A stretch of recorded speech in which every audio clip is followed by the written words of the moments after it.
The Non-Governmental Gender Organizations Coordinating Council, NGOCC, recently convened a high-level breakfast meeting in Lusaka to disseminate the 2026 National Budget Analysis from a gender perspective.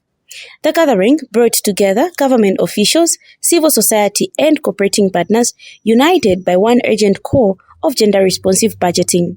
In her keynote address, NGOCC Board Chairperson Ms. Beauty Katebe reminded participants that the national budget is more than an economic tool, it is a policy of promises that reveals the government's true priorities. She warned that systematic underinvestment in women and girls undermines Zambia's development, declaring when half of the population is held back, we are essentially trying to fly without one wing. Ms. Katebe emphasized that gender-responsive budgeting is not a separate budget for women, but a method of analyzing how revenue and expenditure affect different groups, women, men, girls, and boys, and ensuring equitable allocation of resources.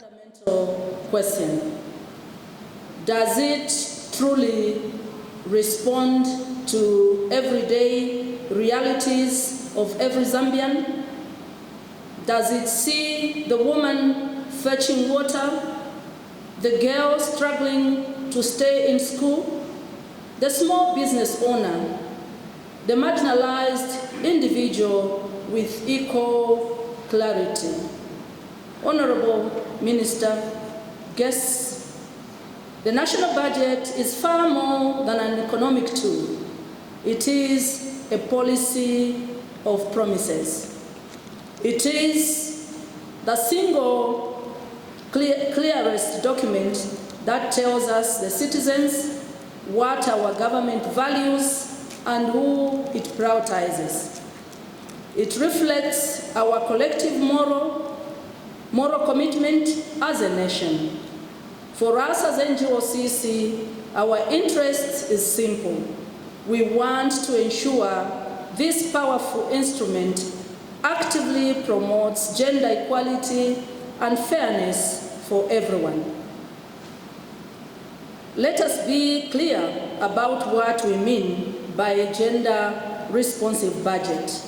It is not a separate budget for just women. Instead, it is a method, a lens we use to analyze how government money, both revenues and expenditures, impact on all of us. Women, men, girls, and boys differently. It helps us to ensure that the resources raised from our people are allocated in a way that addresses the real, practical needs of all citizens, especially the most vulnerable among us. Over the years, Zambia has made significant strides in development. We acknowledge that. However, through our continuous analysis, a persistent and painful truth emerges. Women and girls often remain underrepresented in the distribution of resources. Too frequently, the specific struggles and needs of women are either generalized and simplified or worse, overlooked entirely. This isn't just a technical oversight, it is a profound limitation on our national potential. When half of our population is held back by systematic underinvestment, we are essentially trying to fly with only one wing. This omission is a human rights concern, and it limits our country's economic and social potential. Furthermore, we have committed to vital global promises like the SADC Protocol, SDGs, and the SEIDO. When funding for gender equality initiatives is mostly external, it raises serious questions about the sustainability and national ownership of our progress. Ladies and gentlemen, this is why we are here today. Every kwacha in the budget must move us closer to equality. Through this meeting, NGOCC aims to achieve 3 key things. That is, 1, share our analysis. We will present a clear, data-driven gender analysis of the 2026 national budget. 2, we will raise awareness. That is, we will re-emphasize that gender-responsive budgeting is a crucial tool, not just for women, but for truly inclusive and sustainable national development. And 3, map out collaborations. We will explore specific actionable mechanisms for government, civil society, and development partners to strengthen gender integration in future budgets together. Our goal is not to criticize, but to construct, to identify where progress is working and where we must redouble our efforts to make the budget reflect the actual lives of Zambian women and men. Honorable Minister, we recognize the important steps the government, through the gender division, is taking. But achieving a truly responsive budget demands a collective effort. It's a commitment we must all embrace. In that case, government must institutionalize the gender-responsive budget across every ministry and local authority, ensuring it's not a side project, but a core operating principle. 2, Parliament must use its powerful oversight role to scrutinize every allocation through a gender lens. 3, civil society and academia must continue to analyze, inform, and hold duty bearers accountable. And 4, our cooperating partners must continue supporting the vital task of building national capacity in gender-responsive budgets. Crucially, we must empower decentralized funding like Constituents Development Fund, CDF, to genuinely inclusive and accessible to women, youths, and marginalized groups at the community level. This is where policy meets the person. For the past 40 years, NGOCC has stood steadfast in advocating for policies and budgets that improve the lives of women and girls. Our analysis today is intended to inform, influence, and strengthen our national policy framework to be more responsive to the needs of all. We operate on one simple and undeniable fact. When women and girls thrive, our communities prosper and our nation develops. Therefore, a gender-responsive budget is not just a women's issue, it is a national development imperative. As we deliberate this morning, let us remember, budgets are moral documents. Our collective task is to ensure the Zambian budget reflects our commitment to equality, dignity, and fairness for all. Let us leave this room committed to building a Zambia where every kwacha spent moves us closer to gender equality and where no one is left behind.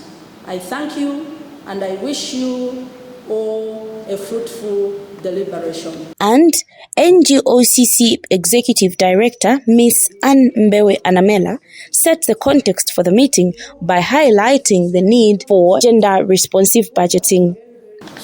As NGOCC, we have for many years advocated for gender-responsive budgeting and have gone further to work with local governments to enhance their capacities around gender-responsive budgeting, knowing that budgets come from the bottom, or should really come from the bottom up. We have also worked with community budgeting groups to help them understand the importance of budgeting, help them understand why they should participate, and also help them input into budgeting process, which we at a national level have now come to present in various fora where we've had the opportunity to do so. As an organization, what we would like to do now is move from the local level interventions around enhancing budgeting, but to now also work at the level of ministries as well as we go forward into the future to ensure that the ministries have the capacity as well, the knowledge, the understanding, and the will to ensure inclusive budgeting. Meanwhile, Minister of Local Government and Rural Development, Honorable Gift Yalubalo, echoed this call, urging that the 2026 national budget directly addresses the needs of women, youth, and persons with disabilities. He acknowledged progress made, but pointed to persistent gaps in education, health, social protection, and agriculture. Key pillar in promoting inclusive and sustainable development. The government of the Republic of Zambia recognizes that the national budget is a critical tool for development, and its design and implementation must ensure that no one is left behind. Gender-responsive budgeting is not about creating separate budget, but for men and women, but about analyzing how resources impact them differently and analyzing how, and also ensuring that equitable access to opportunities and services are made available. Through collaboration with the Gender Division under Cabinet Office, the government continues to strengthen mechanisms for integrating gender analysis and equity consideration into national and local budgets. The Ministry of Local Government and Rural Development is particularly committed to ensuring the local authorities mainstream gender in their planning and budgeting process to enhance service delivery at the community level.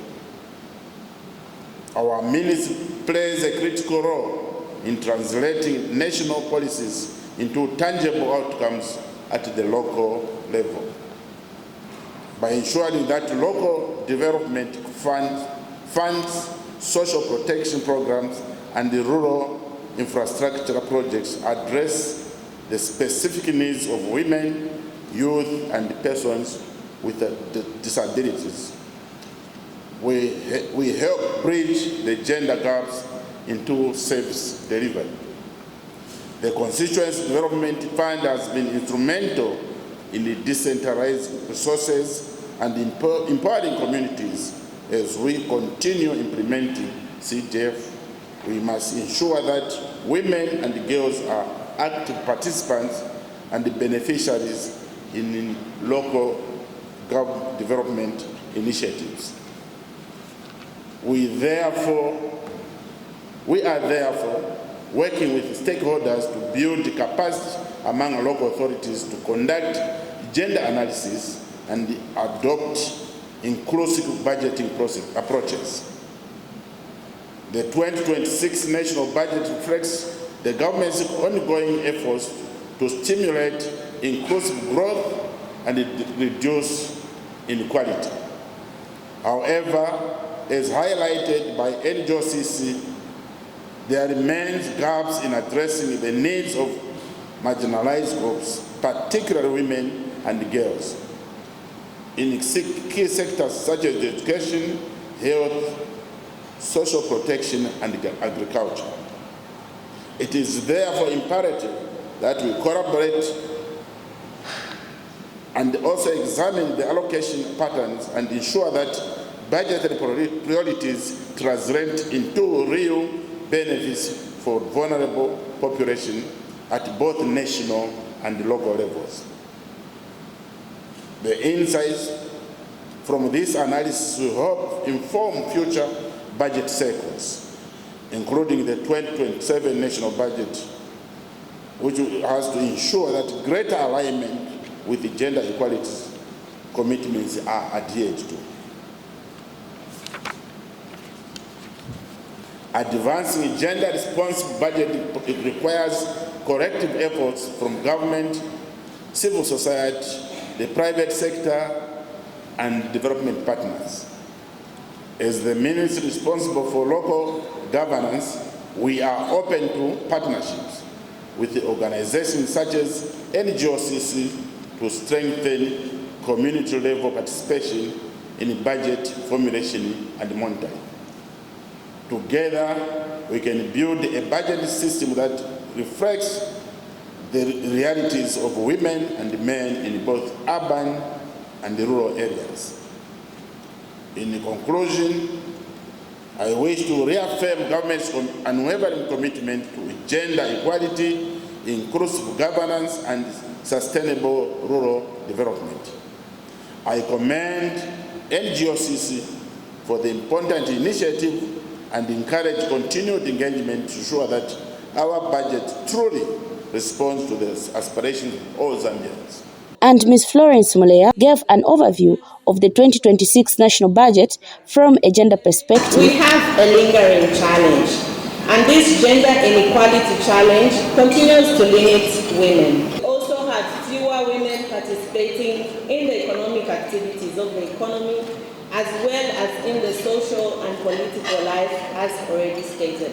So the state is obligated, by having signed into the CEDAW Convention, to use whatever possible resources it has to the maximum extent to fulfill women's rights. Event underscored a powerful truth. Gender equality is not optional.